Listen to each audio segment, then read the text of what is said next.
Debuso, bilisan mo nga riyan. O ikaw, kayong mga hampas lupang Indio, hindi ba kayo magbibigay galang sa akin? Ako ba'y hindi niyo nakikilala? Ako ay isang mayaman, matalino, makapangyarihan, at magandang babae. Na tila dumadaloy sa akin ang dugong Kastila. Ako si Doña Victorina de los Reyes de Espadaña. Pagmasdan niya ang kolorete sa aking mukha, ang kulay at kulot sa aking buhok, ang mahaba at magagarang kasuotan na tila para sa isang mestizo lamang. Kaya kayong mga Indyong sing-iitim ng Aita, dapat ay galang ninyo ako. Naalala ko tuloy nung ako'y dalaga pa. Marami ang nanligaw at namamangha sa aking kagandahan. Ngunit itinubuhay ko sila.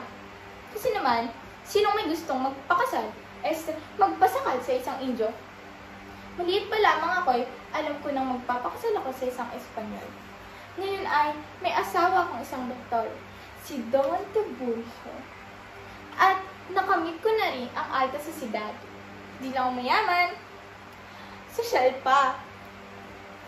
Isang araw, napadaan kami sa bahay ng isang alpares. At nagkataon na nandun si Doña Consolacion.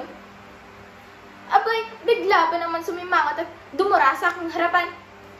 Napakawalang modo, kay Jorge Barbidad. Kala mo naman kung sino siya para gawin sa harapin ko yun? Nisupiden. Ako ang tunay na dugong Espanyol. Si Doña Victorina de los Reyes de Espadaña.